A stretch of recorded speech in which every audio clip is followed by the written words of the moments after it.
Monggo.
Halo, kena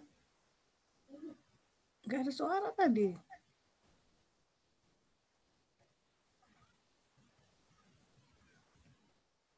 Hah?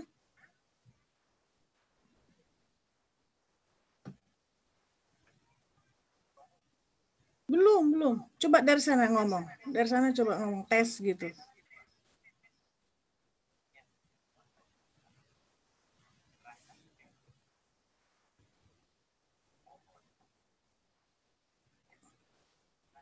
Mbak.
dalam hidupku. Terima kasih Yesus, terima kasih Yesus, atas pengorbanan dalam hidupku. Terima kasih Yesus, terima kasih Yesus, atas kasih di dalam hidupku. Terima kasih Yesus, terima kasih Yesus, atas pengorbanan dalam hidupku. Atas pengorbanan dalam hidupku. Terima kasih Tuhan. Amin. Cuk, mamamu mana? Panggil mamamu aja. Si Rika mana? Orang lagi Zoom. Ini hostnya siapa? Bakti, oke. Ini yang nakal-nakal di mute. Oke, mungkin masih ada yang mau bersaksi, mungkin saya masih ke kesaksian.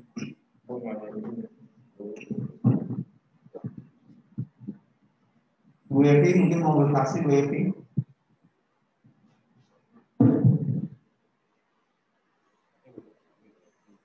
Oke, kalau nggak ada kita akan menghampiri tahta Tuhan yang Maha Kudus. Kita akan menaikkan suatu pujian masuk ke ruang Maha Kudus.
kita berdoa. Bapa yang baik di dalam Kristus Yesus Tuhan, betapa kami berterima kasih bersyukur untuk momen yang indah ini. Di Super Sunday Service ini, Engkau hadir di tengah-tengah kami. Dan kami rindu Engkau melawat, memulihkan, menjamah, dan memberkati kami semua.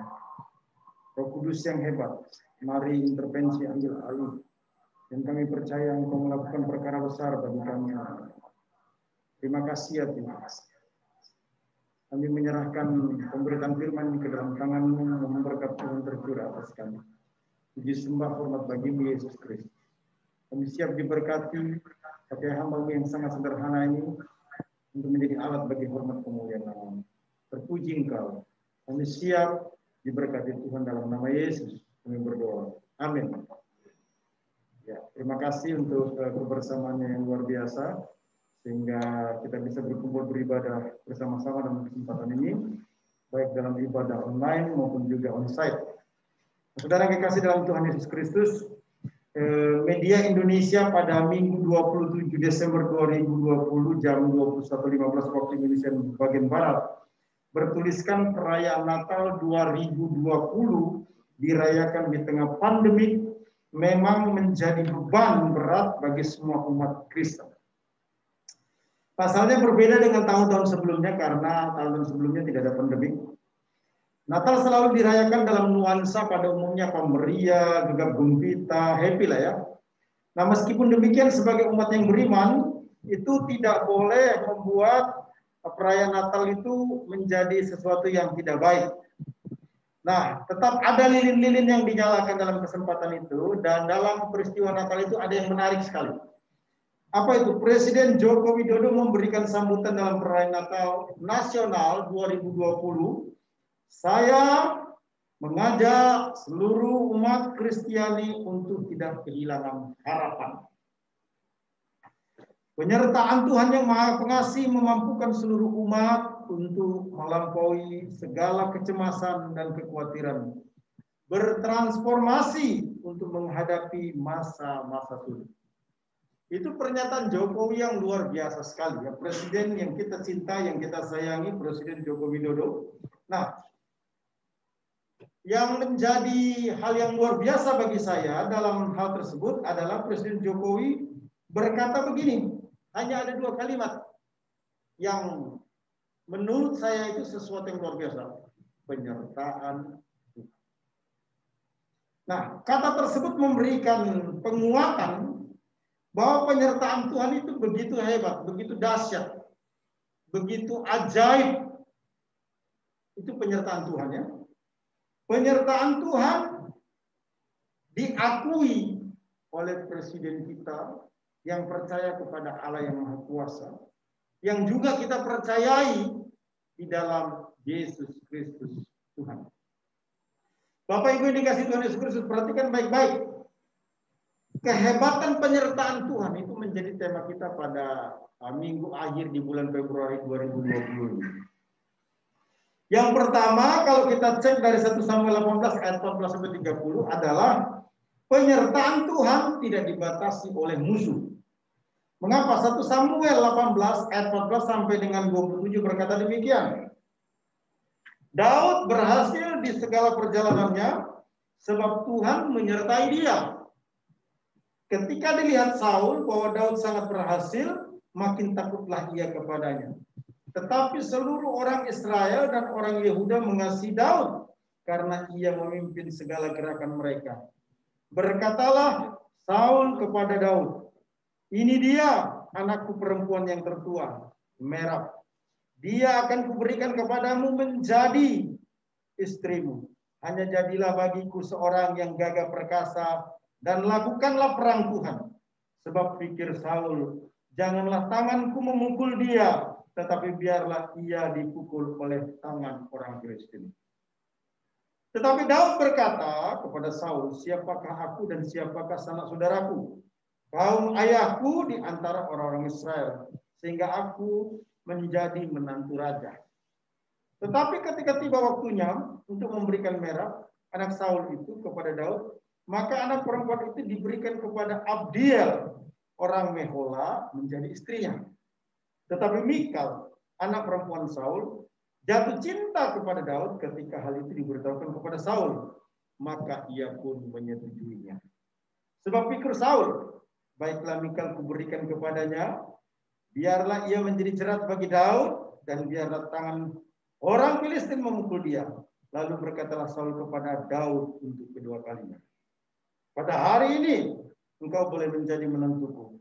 Lagi Saul memerintahkan kepada para pegawainya, katakanlah kepada Daud dengan diam-diam, demikian sesungguhnya raja suka kepadamu dan para pegawainya mengasihi engkau, maka sebab itu jadilah engkau menantu raja. Lalu para pegawai Saul menyampaikan perkataan itu kepada Daud. Tetapi Daud menjawab, perkara ringankah pada pemandanganmu menjadi menantu raja? Bukankah aku seorang yang miskin dan rendah? Para pegawai Saul memberitahukan kepada raja, katanya, demikianlah jawab yang diberikan Daud. Kemudian berkatalah Saul, beginilah kamu katakan kepada Daud, raja tidak mengendaki mas kawin selain dari 100 kulit katan orang Filistin sebagai pembalasan kepada musuh raja. Saul bermaksud untuk menjatuhkan Daud dengan perantaraan orang Filistin. Ketika para pegawainya memberitahukan perkataan itu kepada Daud, maka setujulah Daud menjadi menantu raja. Waktunya belum genap, tetapi Daud sudah bersiap. Ia pergi dengan orang-orangnya dan menewaskan dari orang Filistin itu 200 orang serta membawa kulit katan mereka. Dan dalam jumlah yang genap diberikan mereka lah semuanya itu kepada raja, supaya Daud menjadi menantu raja. Kemudian Saul memberikan Mikal anaknya kepadanya menjadi istrinya.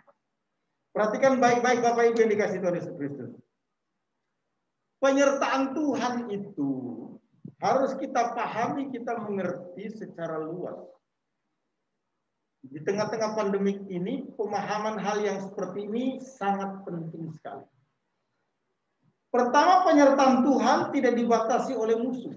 Kalau kita cek 1 Samuel 18 ayat 14-27 menjelaskan siapa musuh Daud sesungguhnya.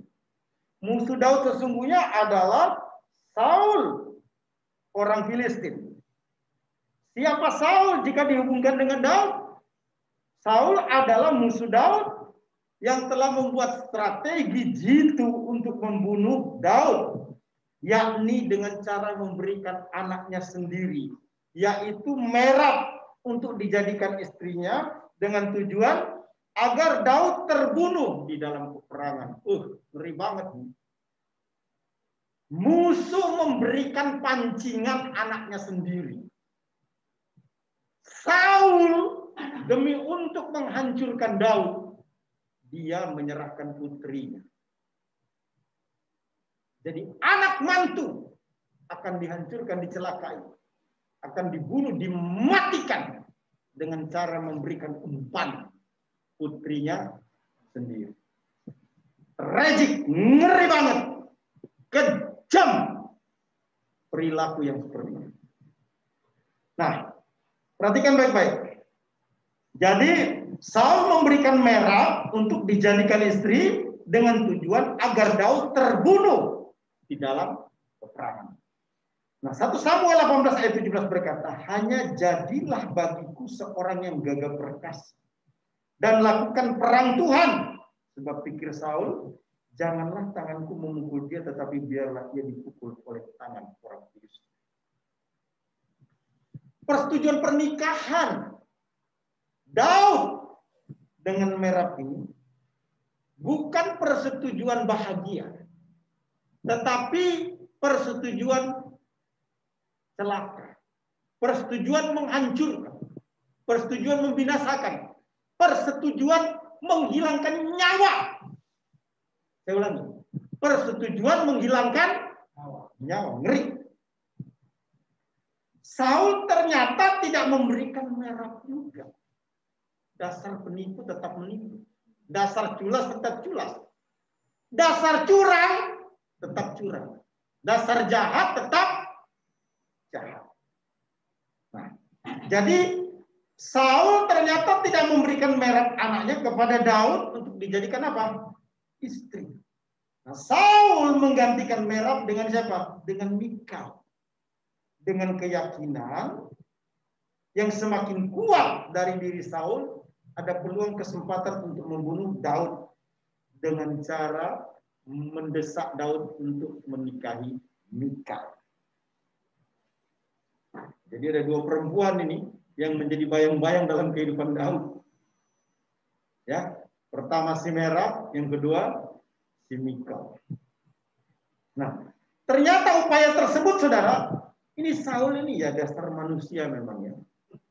Kalau sudah berpikir segala sesuatu akan saya tempuh demi untuk mencapai satu tujuan, biasanya tidak penting lagi halal dan haram, merugikan atau tidak, menghancurkan atau tidak, emosi, ekspektasi yang tidak hati-hati itu terkadang apa? Melanggar semua rambu-rambu, segala hal yang semestinya tidak dilakukan. Ego. Jadi hati-hati nih kita sebagai orang percaya. Saya 5 tahun belajar kepemimpinan dari program S2 maupun S3, sadar di dalam kepemimpinan itu kita harus selalu menjadi orang terdepan. Dalam ilmu kepemimpinan kita harus menjadi the best. Dalam ilmu kepemimpinan semua orang kalau bisa menjadi follower kita, karena kekuatan kepemimpinan itu ada pada siapa yang mengikut orang itu. Nah, itu ilmu kepemimpinan. Kadang-kala susah membedakan antara ego atau cita-cita mulia. Itu 11-12, saudara-saudara. Ekspektasi dengan visi yang Tuhan taruh di dalam hati itu beda-beda tipis. Gue pengen kaya. Kenapa? Supaya bisa mendukung pelayanan pekerjaan Tuhan. Bagus tujuan yang semula. Setelah kaya, masuk penjara. Kenapa? Memperoleh harta dengan cara yang tidak.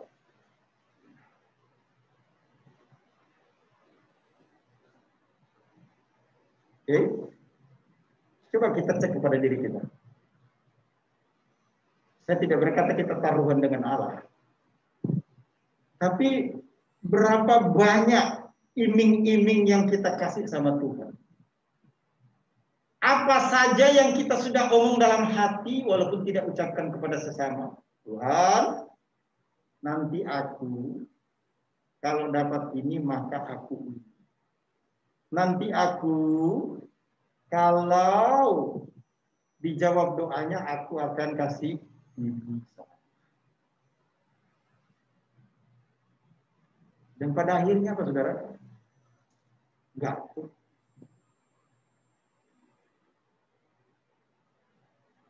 Dulu waktu kita belum punya rumah, doa kita apa, saudara? Tuhan, dapat rumah kecil aja tuh. Seneng udah nggak ngontrak rumah sendiri tuh. Nah, pokoknya Tuhan ini kalau dapat rumah Tuhan, dah tiap minggu deh, komsel nggak masalah. Betul, saudara? Halo, betul? Belum punya mobil, doanya apa, saudara? Tuhan dapat mobil aja. Pokoknya Tuhan ada orang susah di pinggir jalan, asal orang baik gue jemput. Pokoknya Tuhan hari Minggu mobil gue pakai bawa ke gereja untuk jemput jemaat. Nggak apa-apa deh. Saya tukang supir. Yang nyupir saya sendiri, kemudian bensinnya saya sendiri, saya jemput orang. Wah, cita-citanya, saudara, mulia banget. Dan banyak lagi yang kita omong dalam hati. Ingat, kamu tidak mengucapkannya, Tuhan tahu. Tuhan, Tuhan, Tuhan, Tuhan, Tuhan, Tuhan, Tuhan, Tuhan, Tuhan, Tuhan, Tuhan, Tuhan, Tuhan, Tuhan.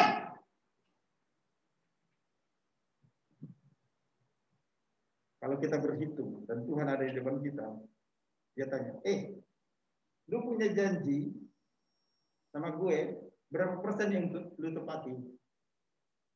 Maka kita berkata, Tuhan, udah. Terlalu banyak janji gua sama lu. Banyak bohongnya. Udah yang dikasih dalam Tuhan. Ini penting. Musuh itu tidak bisa membatasi akan penyertaan.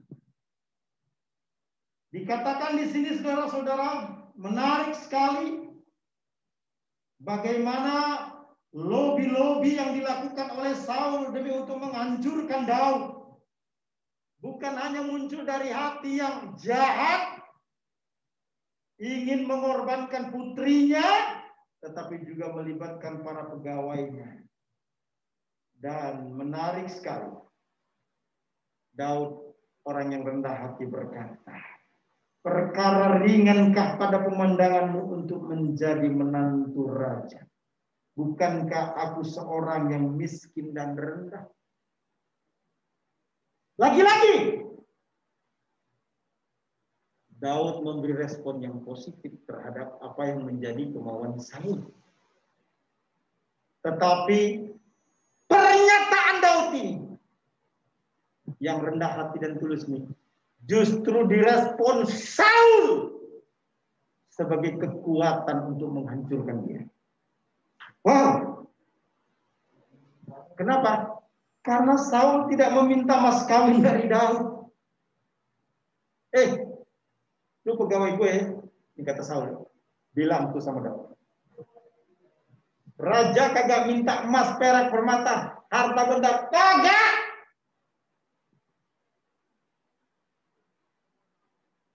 Raja cuma minta kulit katan 100 orang Filistin. Itu artinya apa, saudara? 100 nyawa orang Filistin.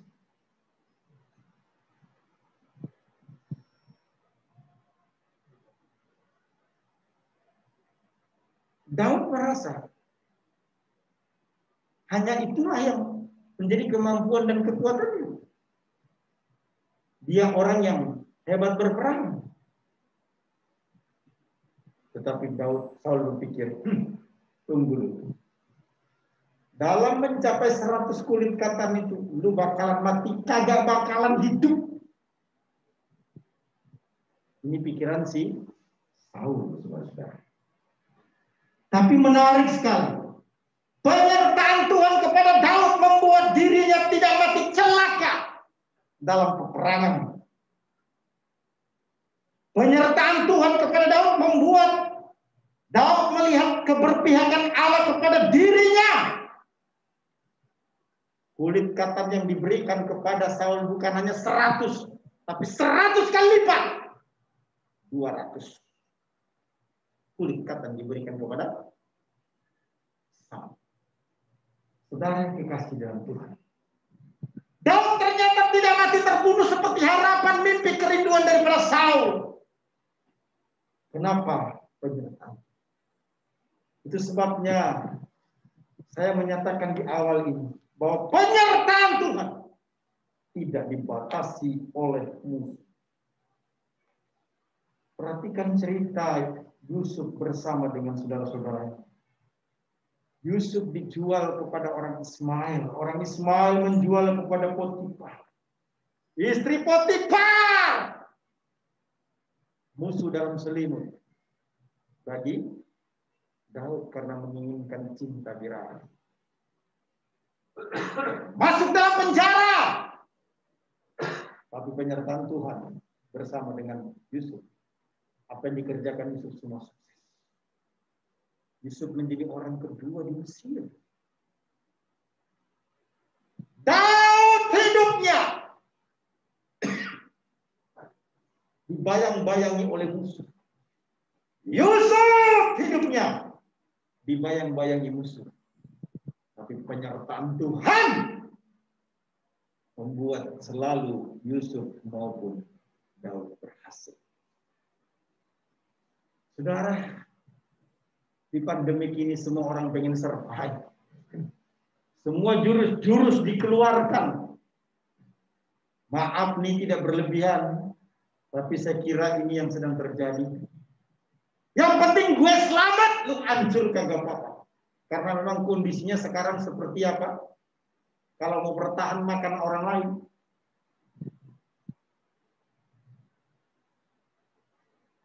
Yang kerja banyak di PHK. Yang masih kerja, dipikirin gimana dia bisa berhenti supaya keluarga gua bisa masuk di situ. Kenapa keluarga gua nganggur? Ini seperti satu roti direbutin 10 orang, saudara. Oke? Satu aja untuk makan sendiri kagak cukup, direbutin 10 orang. Jadi filosofinya apa? Ambil tuh satu roti, makan sendiri kenyang, yang 9 mati nggak apa-apa, yang penting gua tetap hidup. Itu prinsip dunia. Saya tidak berkata bahwa musuh itu harus dengan tangan besi membunuh dan lain sebagainya. Tapi kamu perlu tahu, selalu ada musuh. Selalu ada orang yang ingin melawan, menentang. Selalu ada orang yang tidak suka. Selalu ada orang yang mungkin berniat jahat. Tidak negatif tinggi. Tapi perhatikan baik-baik. God with us. Allah menyertai kita. Immanuel ingin menekankan bahwa musuh sekalipun tidak bisa membuat kita gagal. Karena Tuhan bersama dengan kita.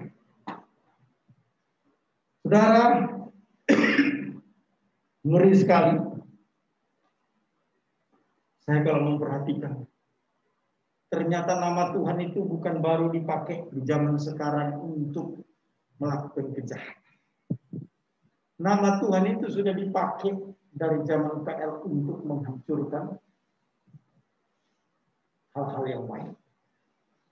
1 Samuel 18 ayat 17, Saul menggunakan nama Tuhan untuk menjebak, membunuh Daud. Hati-hati dengan jebakan atas nama Tuhan. Saya berulang kali melayani di FGD NFI. Kalau sudah dengar para pebisnis ini bersaksi, ngeri, saudara-saudara. Mulai bisnis pakai haleluya. Salah, lagunya lagu yang begini. Jadi semuanya itu apa, saudara? Ngomongnya spiritual tingkat dewa.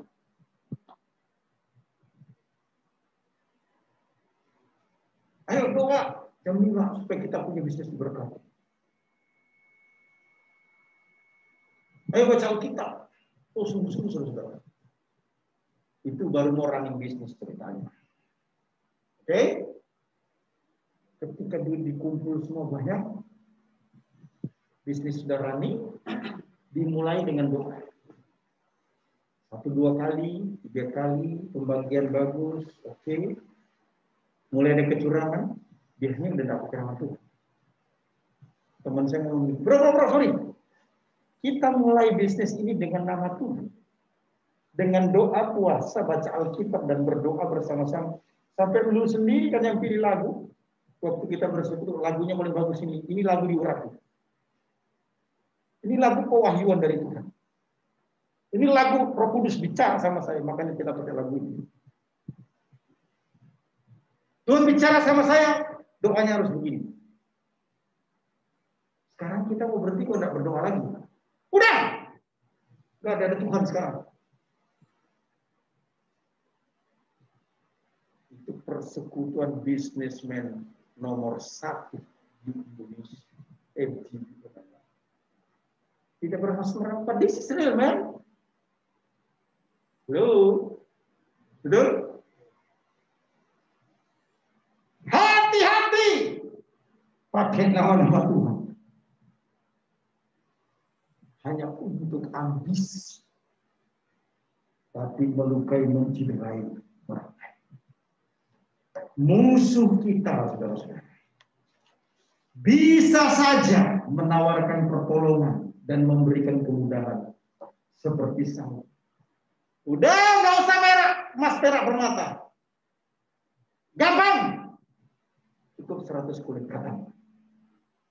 Penyertaan Tuhan membuat musuh kita kalah. Ulangan 28 ayat 7 berkata, Tuhan akan membiarkan musuhmu yang maju berperang melawan engkau.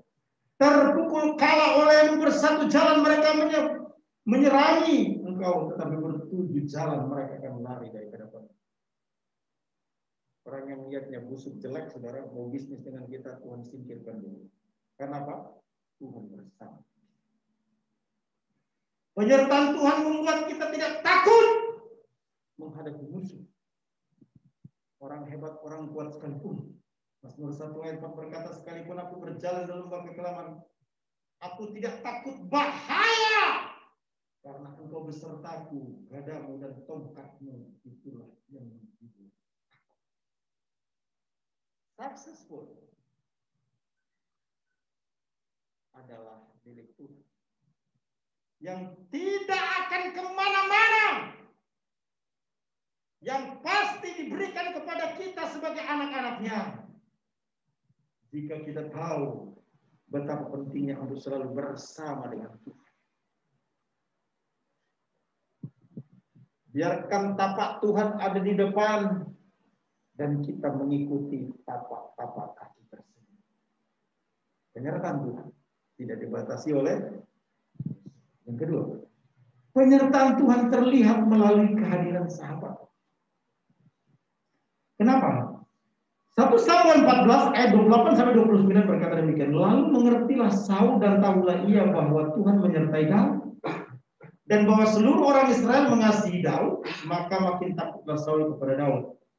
Saul tetap menjadi musuh Daud seumur hidup. Siapa sahabat David? Daud. Jawabannya bukan Saul yang membencinya. Bukan Saul yang membuka pintu untuk masuk dalam keluarganya yang punya niat busuk. Tetapi orang-orang Israel menjadi sahabatnya itulah yang memberikan penguatan bahwa Tuhan bersama dengan kau. Saudara yang dikasih dalam Tuhan. Tuhanlah yang melindungi Daud sekalipun Daud berusaha mengorbankan apapun untuk membunuh Daud. Daud sebaliknya bukan maut atau kematian yang dialami, tetapi kesuksesan. Kenapa, saudara? Ingat, Daud tidak sendiri membunuh, mengambil 100 kulit katan orang Filistin. Tetapi Daud bersama dengan para sahabat. Kasih, cinta, kepedulian, kebersamaan, caring, share life yang ada pada diri bangsa Israel. Ketika Daud curhat, gua mau merit nih dengan anak raja. Lu tahu kan, lu semua teman gue, orang miskin dan orang rendah gua. Bukan siapa-siapa. Lu bisa tolong gua nggak? Mulai temennya ngomong, Daud, emangnya apa mas kawinnya? 100 kulit katan. 100 kulit katan? Udah! Kalau lu Daud memang betul-betul mau nikah, ayo. Kita sama-sama kamu. Saudara perhatikan baik-baik. Bangsa Israel ada contoh yang baik bagi Daud. Pertemanan persahabatan itu penting.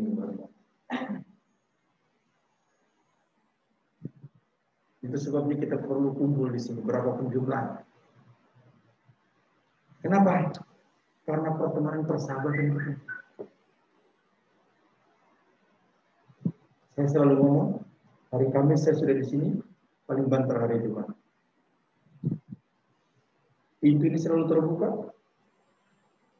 When you coming in, I am here. Ketika Anda datang di sini, saya ada di sini. Betul, saya selalu kerja, ada di depan laptop. Dan ketika Anda datang, saya akan sambut, Anda berbicara, saya mulai nangkep. Orang ini perlu didengarkan apa yang menjadi pergumulannya, saya berhenti dulu. Saya tidak merasa terganggu. But this is my point. Karena ini adalah panggilan saya untuk main.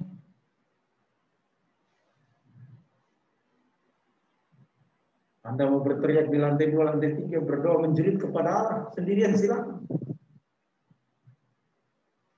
Anda mau datang sharing curhat ke saya, kita berdoa, ayo. Mungkin saya tidak bisa berikan bantuan secara finansial, tetapi kekuatan spiritual itu bisa Anda terima dengan kekuatan ketika bertemu dengan Allah. Persahabatan. Kamu tidak bisa menghadapi kesesakan, penderitaan, tekanan di dalam hidup ini sendiri. You give up. Kamu akan menyerah. Itu sebabnya perlu yang namanya body Christ atau church itu. Itu sebabnya kenapa kita datang bersekutu ada dalam local church. No problem. Tidak masalah. Dimanapun Anda mau mulai, it's okay.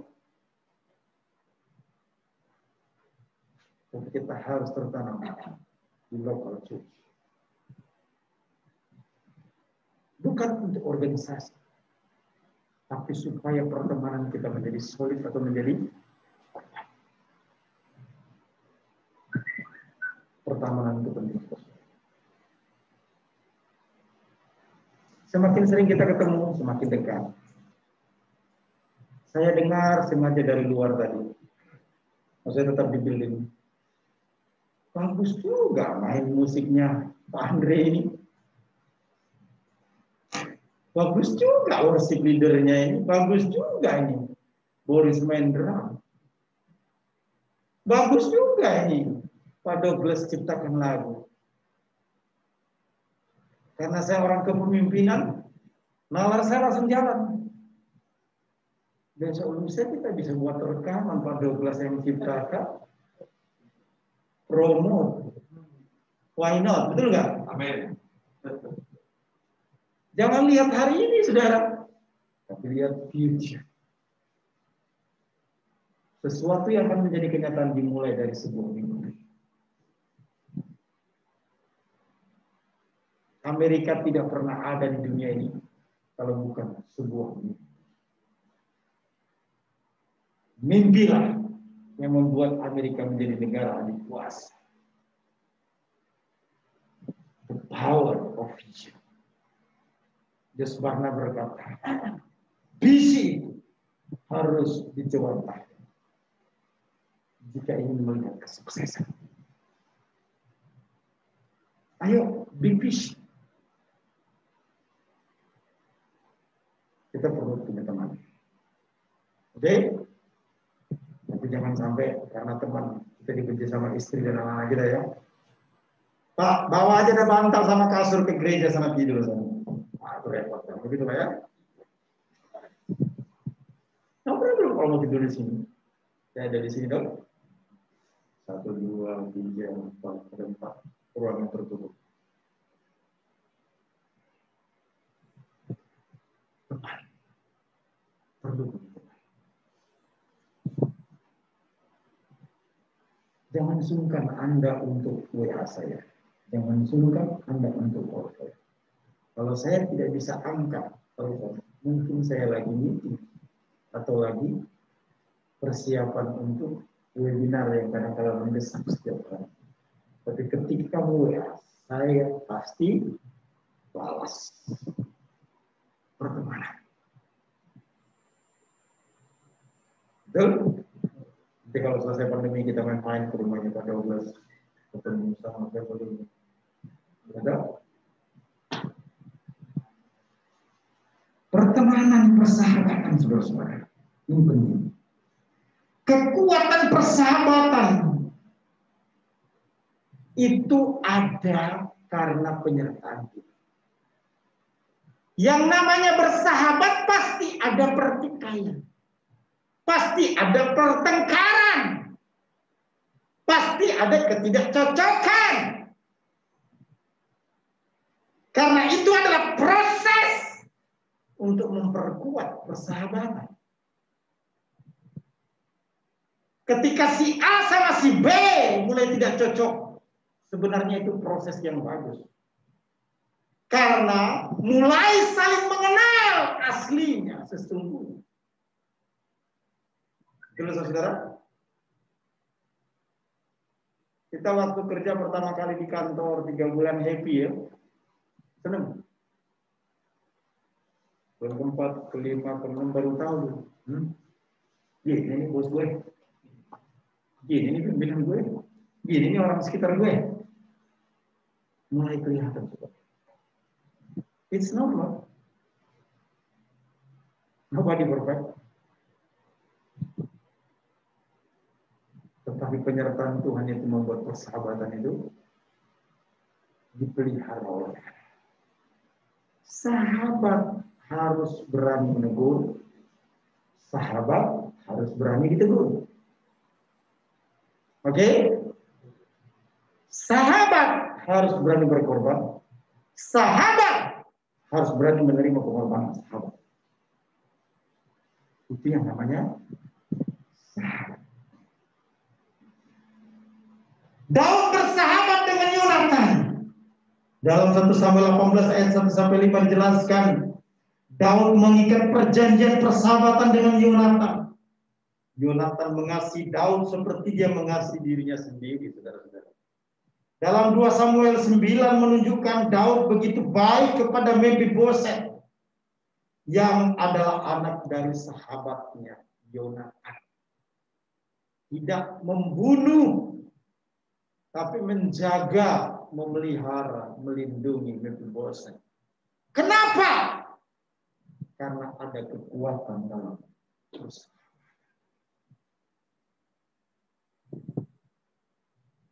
Saudara yang kasih dalam musuh itu harus diserahkan kepada Tuhan.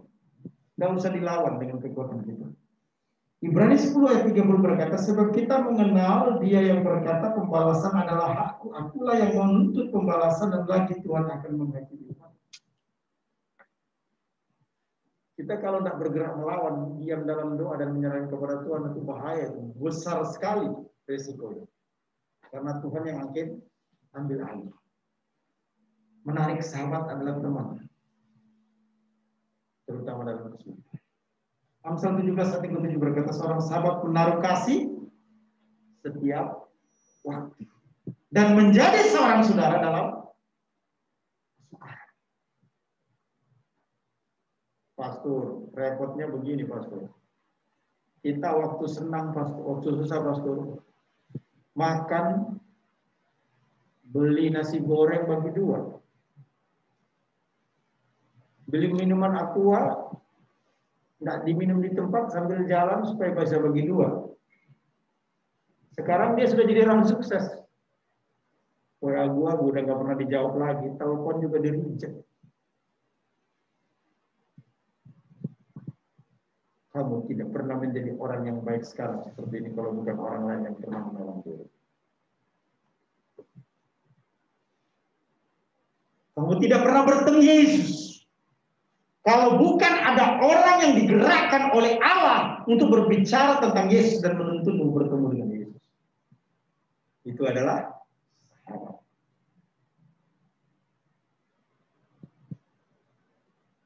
Hidup kita bisa belangsak, sampah, stres. Kita sudah ada di pinggir jalan, stagis setengah-setengah gila. Tidak ada orang yang respon sama kita. Kalau kita tidak punya sahabat yang menolong dan membantu kita. Itu sebabnya persahabatan itu bukan hanya senang-senang. Tapi persahabatan itu perlu something to do untuk bisa menolong orang lain. Ayo, satu sama lain saling calling kontak. Apa nih yang bisa saya lakukan, bro? Ngomong, bro. Biar saya bawa dalam doa. Itu udah bagus banget. Betul nggak? Kita mungkin nggak bisa bantu ngasih duit. Karena duit saya juga terbatas butuh gitu. Tapi dengan mengenalkan, ini ada temen nih, mau nggak kenalan sama dia? Itu jadi satu langkah untuk keluar dari krisis. Akibat apa, saudara? Penyertaan Tuhan tidak dibatasi oleh musuh, yang pertama. Yang kedua, Penyertaan Tuhan terlihat melalui kehadiran sahabat. Yang ketiga, penyertaan Tuhan diteguhkan melalui kemenangan. 1 Samuel 14 ayat yang ke-30 berkata demikian.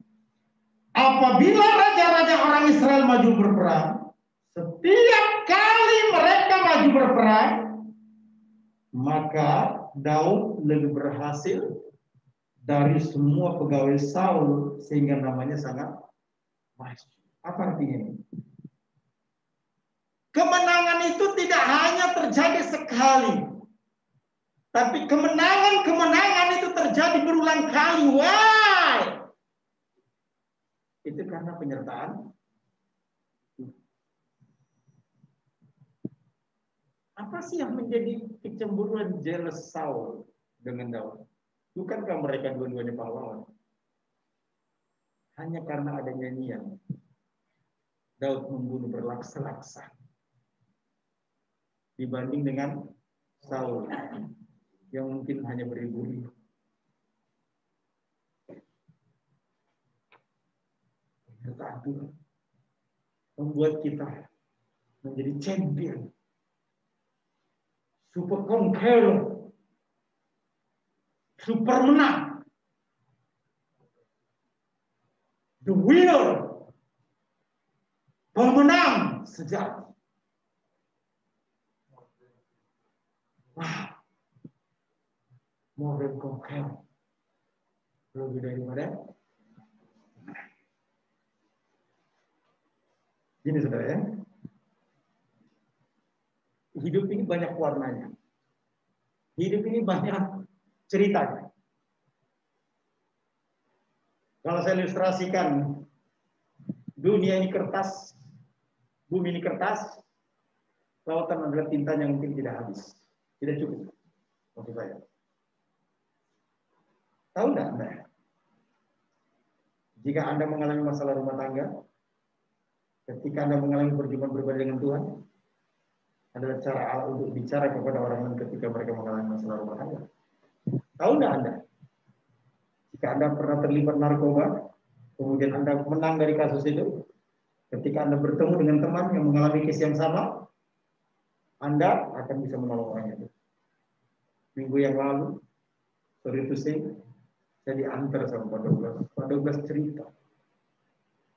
Maaf nih Pak Douglas ya, bagaimana anaknya dipanggil Tuhan. Itu sampai di apartemen itu saudara. Saya merenung. Hebat sekali Pak Douglas.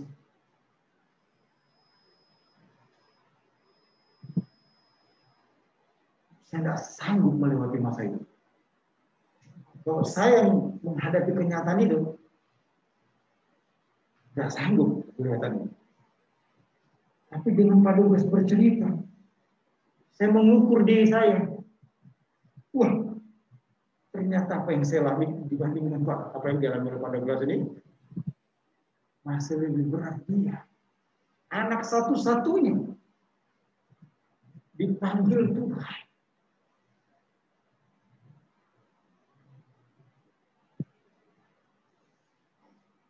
Tapi itu suatu kemenangan.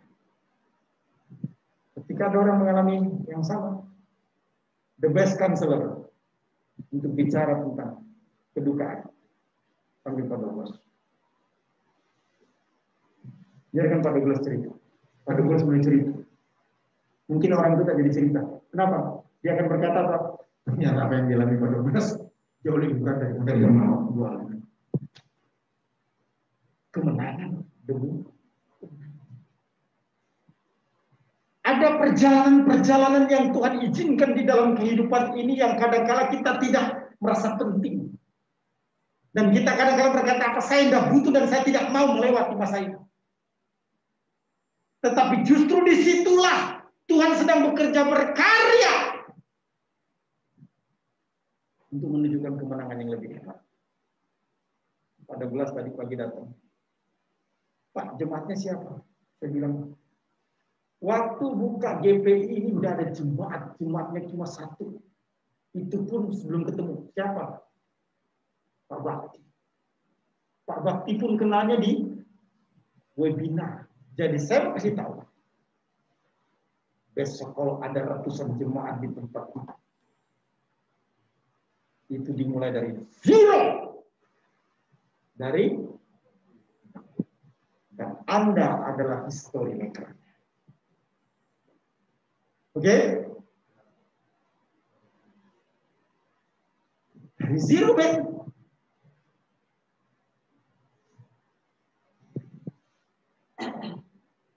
Kemenangan-kemenangan itu. Ketika kita sampai pada satu titik ada di atas puncak.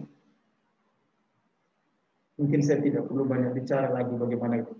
Memulai gereja ini sampai gereja ini di bawah Tuhan. Memberi impact. Harapan Indah, Jabodetabek, Indonesia dulu. Anda menjadi saksi yang hidup. Ada drum, gak ada yang main. Datang si Boris. Saya biarin mukul-mukul drum, dengar-dengar. Saya ini tidak ahli musik, tapi tahu musik lah ya. Karena saya pernah jadi pimpinan di perguruan tinggi yang membuka sekolah musik. Bagus juga main drumnya.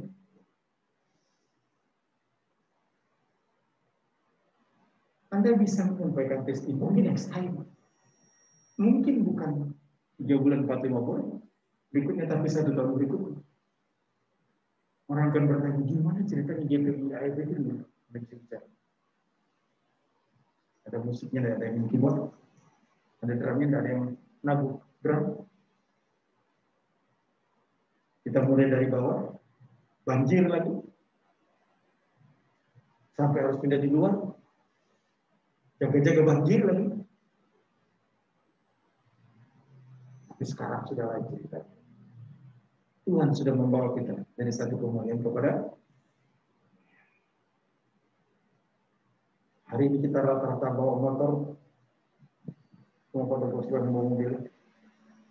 Next time, mungkin kita akan datang berkata apa? Di mana parkir? Karena nggak ada tempat parkir lagi. Itu kemenangan yang Tuhan berikan di dalam. Hatimu yang melekat kepada Allah akan membuat kamu melihat ada Tuhan yang bersama dan yang tidak meninggalkan.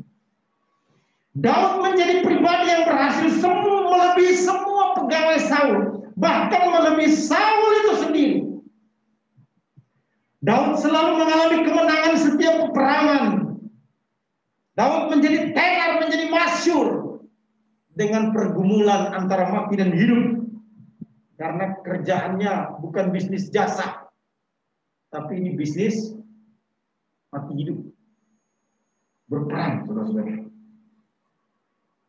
Yosua juga adalah abdi Allah yang sudah melihat dengan matanya sendiri bagaimana tegar tengkuknya bangsa Israel. Ketika Yosua melihat bagaimana bangsa Israel sering melawan Musa, saya yakin saudara, Yosua juga ngepel untuk memimpin bangsa Israel. Mungkin Yosua berkata dalam hati, pimpinan gua, bos gua aja kalah nyerah pimpin bangsa Israel, apalagi gua cuma anak buahnya si Musa. Kagak sanggup deh. Betul saudara? Tapi Anda perhatikan baik-baik. Yosua pasal 12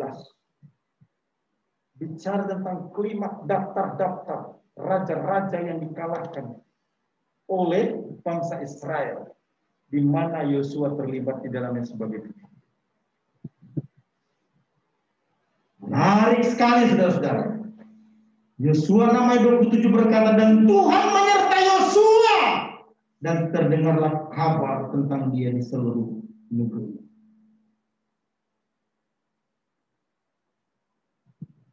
Imannya membuat kita lebih daripada pemenang. Roma 8 ayat 37. Tetapi dalam semuanya itu kita lebih daripada orang-orang yang menang oleh Dia yang telah mengasihi kita. Kenapa kita menang? Karena kita menyukai Taurat Tuhan, bertindak hati-hati. Karena kita seperti yang dikatakan dalam Yeremia 17 ayat ke-7, diberkatilah orang yang mengandalkan Tuhan dan yang menaruh harapannya. Apa ketakutan Daud di dalam hidupnya? Cuma satu. Janganlah rohmu meninggalkan aku.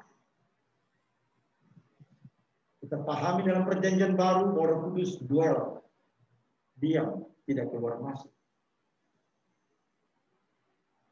Kita perlu dipenuhi, dikuasai, dikendalikan selalu oleh Roh Kudus. Ingat baik-baik.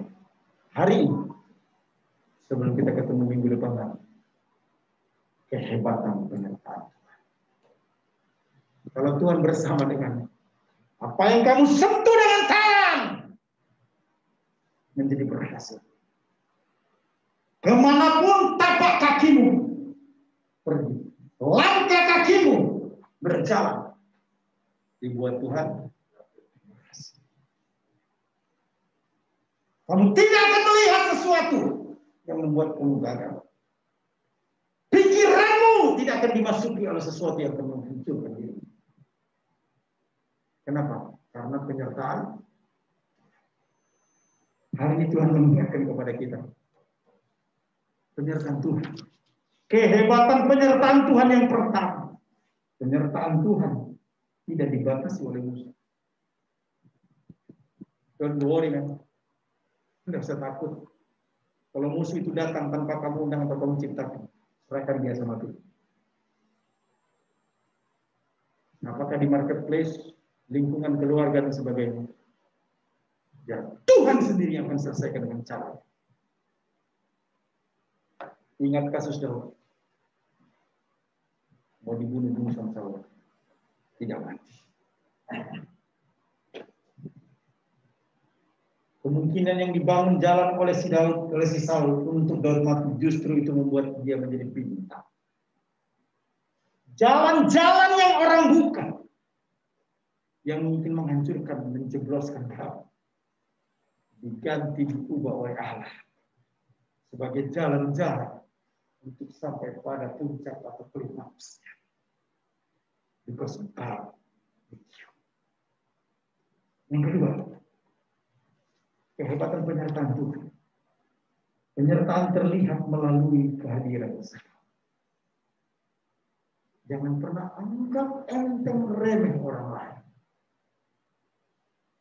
Hari ini kelihatannya orang ini tidak bisa berbuat apa-apa, ngeselin, nyebelin. Tapi ketika Tuhan taruh itu di dalam hatimu, dia menjadi seorang sahabat bagimu. Bukan kebetulan. Kamu perlu tahu, orang ini belum saja memberi kontribusi yang besar terhadap dirimu. Tapi pada waktunya, kamu akan tahu dan kamu akan ingat, orang ini memberi kontribusi. Karena tidak ada sahabat yang Tuhan taruh di dalam hidup kita tidak memberikan kontribusi. Kok bisa ya? Karena Roh Allah tinggal di dalam diri orang itu. Roh Allah yang tinggal di dalam diri orang itu membuat orang itu kreatif dan bisa membantu kita. Jadi kalau bikin kesel, sabar. Nggak nyenengin, sabar. Minimal itu sudah menguntungkan kamu. Apa? Mempermantap, mempertebal kesabaran. Haleluya. Ini kurang smile kelihatannya. Yang ketiga, penyertaan Tuhan diteguhkan melalui kemenangan-kemenangan. Saudara, kalau lagi susah, lagi stres, ingat berkat-berkat Tuhan doang. Oke? Ingat, oh sudah ada A, B, C, D. Ini problemnya saudara kita ini kadang-kadang ini tidak tahu terima kasih. Lahir telanjang tidak mau apa-apa, mintanya 1 juta. Keinginannya terlalu banyak. Datang nggak bawa modal. Itu enggak? Hadir juga gratis, dikasih nafas sama Yang Maha Kuasa. Mulai kita berpikir pengen A, B, C. Biasa begitu manusia ya. Punya rumah 1 pengen 2, dari 2 pengen 3. Punya mobil Espas. Pengen apa? Pajero. Normal ya? Bukan tidak boleh, wajar saja. Tapi ingat, semuanya harus dalam kasih karunia Tuhan dan berkat Allah. Mari kita berdoa. Kami bersyukur Tuhan untuk ibadah Super Sunday Service di akhir bulan Februari ini. Terima kasih untuk semua teman-teman sahabat volunteer yang luar biasa. Kami berdoa untuk Pak Yudi dan Ibu Dewi yang menjadi pemilik gedung ini. Diberkati mereka dalam bisnis keluarga, kesehatan, bahkan pelayanan mereka. Terima kasih untuk semua teman-teman sahabat yang terlibat dalam pelayanan ini Tuhan. Engkau Allah yang penuh cinta dan penuh kasih bersama dan tidak meninggalkan mereka. Berkati Tuhan, kami berdoa untuk Pak Bakti, untuk Pak Anton, untuk Pak Andre, untuk Pak Douglas, untuk Pak Ruli, untuk Pak Boris, dan yang lainnya yang tidak kami sebutkan satu persatu. Diberkati mereka dalam rumah tangga, dalam pekerjaan, dalam pelayanan kesehatan dan pergumulan. Pintu-pintu yang terkunci, yang tertutup Tuhan buka dengan caramu atas kuasa wibawa otoritas. Buat teguhkan mereka Tuhan, bahkan semua yang mendengarkan atau ikut dalam ibadah Zoom ataupun juga nanti yang akan menyaksikan lewat itu. Bahwa God with us, Immanuel. Allah hebat di dalam penyertaannya yang selalu bersama dan tidak pernah meninggalkan kami. Tuhan, ketika ada musuh lawan atau orang yang berseberangan dengan kami berkata dalam kesempatan ini, ampuni kami Bapa. Tuhan, kami menyerahkan semuanya itu ke dalam tangan. Biar Engkau saja yang berurusan. Dan kami tahu Tuhan, cara-Mu yang hebat akan membuat kami tetap berhasil sekalipun ada musuh yang melawan kami. Tuhan, ajar kami untuk menghargai, menghormati teman sahabat. Tidak selalu berpikir kontribusi besar akan memberikan keuntungan kepada diri kami. Tapi kami tahu Engkau yang memberikan mereka di tengah kami adalah anugerah berkat khusus dari Tuhan. Itu sebabnya kami berdoa. Beri ketabahan, beri kesabaran, beri ketenangan dalam pertemanan ini. Dan kami minta Tuhan, seberapa banyak kami yang menjadi teman sahabat dalam komunitas GPI AF ini. Kami berdoa agar kami menjadi tim yang solid, menjadi orang-orang yang mengasihi mencintai Tuhan. Tambahkan kualitas iman kami dan jumlah kami. Kami ingin bergandeng tangan, menjangkau jiwa bagi Kristus dan membuat umat Allah menjadi dewasa, siap menjadi mempelai Kristus dan memerintah dalam kerajaan 1000 tahun bersama dengan Tuhan. Berkati negeri ini Tuhan, pulihkan secara ekonomi, sosial, budaya, politik, keamanan, curahkan hujan keselamatan, pertobatan dan kuasa-Mu. Berkati Presiden kami Bapak Presiden Joko Widodo bersama dengan wakil MPR, DPR, para menteri, bahkan semua pemerintah pemimpin bangsa sampai di pedalaman. Berhikmat pengertian agar bertindak bijak. Indonesia yang makmur, cukup, senang, pangan boleh dinyatakan dinikmati negeri. Kami berdoa untuk vaksin yang sedang dilakukan agar bisa dilakukan dengan merata, semua orang bisa menikmati. Tuhan, kami berdoa untuk memasuki bulan Maret Tuhan, minggu depan Engkau persiapkan kami dengan kasih kuasa, agar kerinduan hati kami untuk berjumpa dengan Allah setiap minggu di tempat ini semakin kuat. Dan kami minta agar kami mulai caring. Kami berdoa dalam pergumulan untuk pindah ke lantai 2 Tuhan, di tempat yang lebih besar lagi dengan fasilitas yang lebih baik lagi. Menjadi satu kekuatan di mana Roh-Mu berbicara kepada kami untuk melakukan pelayanan yang lebih serius, lebih efektif lagi. Itu sebabnya kami berdoa, beri hati untuk kami, agar kami melakukannya bagi hormat, kemuliaan, kepentingan kerajaan. Kirimkan dukungan dengan cara yang ajaib, baik berupa material maupun juga imaterial. Terima kasih Tuhan, terima kasih. Kasih kuasa-Mu bekerja berkarya dengan dahsyatnya Tuhan. Kami percaya apa yang kami kerjakan berkenan mulia dan meninggikan Kristus Yesus. Hamba-Mu sudah selesai berbicara, Roh Kudus mempraktikkan sabda dalam hati kami. Terpuji nama-Mu, kami berdoa seperti yang diajarkan oleh Kristus Yesus berdoa. Bapa kami yang di surga, dikuduskan nama-Mu, Datanglah kerajaan, jadilah kehendakmu, bumi seperti di surga. Berikan kami pada hari ini makan kami sehari-hari. Ampuni kami kesalahan kami seperti kami mengampuni kesalahan kami. Jangan membawa kami ke dalam pencobaan, tetapi lepaskan kami dari yang jahat. Karena Engkau yang mempunyai kerajaan dan kuasa dan kemuliaan. Amin. Terima kasih Pak Anas untuk firman-Nya hari ini. Ya. Saudara-saudara sangat diberkati pada hari ini. Amin. Luar biasa ya firman Tuhan pada hari ini. Oke, kita akan masuk persembahan. Kita akan memberikan sebagian apa yang kita miliki. Saya minta Pak Berti untuk persembahan.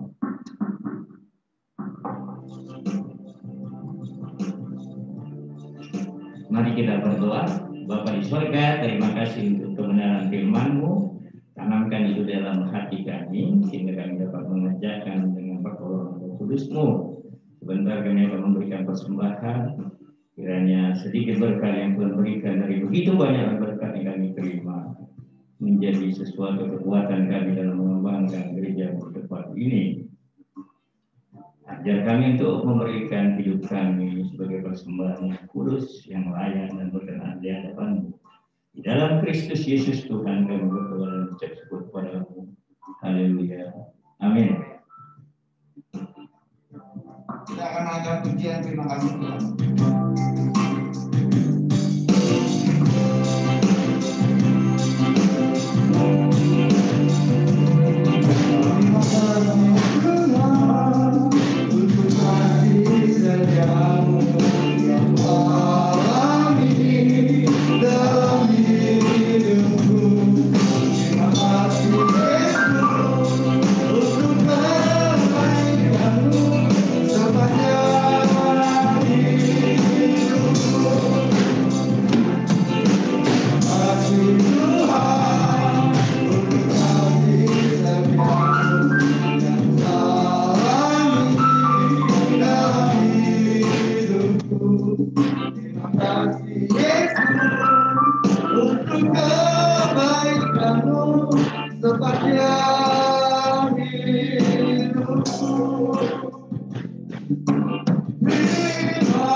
Kita bagi berdiri bersama-sama mengakhiri ibadah ini. Terima kasih untuk semua teman-teman sahabat yang sudah mau berbagi dalam pelayanan. Kita ketemu lagi di minggu jam 9 untuk itu online maupun kita offline. Mari kita berdoa. Bapak, kami bersyukur untuk anugerah kemurahan dan berkat-Mu yang luar biasa yang Kau berikan bagi kami hari ini. Kau memberikan kekuatan yang sungguh-sungguh memberikan penghiburan bagi kami karena kami bisa bersekutu memuji menyembah, melayani Engkau seperti yang Kau inginkan dan harapkan bagi kami, karena apa yang kami kerjakan ini membuat kami dimuliakan pada waktu. Tuhan, kami berdoa apa yang sudah kami kerjakan tidak menjadi sia-sia. Tuhan, kembalikan kepada kalian. Pengorbanan waktu, hati, finance dan semuanya Tuhan perhitungkan sebagai kebenaran yang timbul dari iman. Dan kami percaya Kau akan melakukan perkara yang jauh lebih besar dari apa yang kami harapkan, pikirkan dan doakan. Jumat ini berkati Tuhan, terima berkat Tuhan, dengarkan baik-baik. Karena kita mendengarkan firman Allah, merenungkan, memperkatakan, mengajarkannya, maka dibuat Tuhan kita jadi berhasil. Kasih Bapa di surga, anugerah daripada Tuhan Yesus, persekutuan yang dikerjakan oleh kuasa Roh Kudus, menyertai kita senantiasa di dalam kekekalannya. Terima berkat Tuhan. Akhiri ibadah ini dalam nama Yesus, semua katakan amin.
Sudah selesai.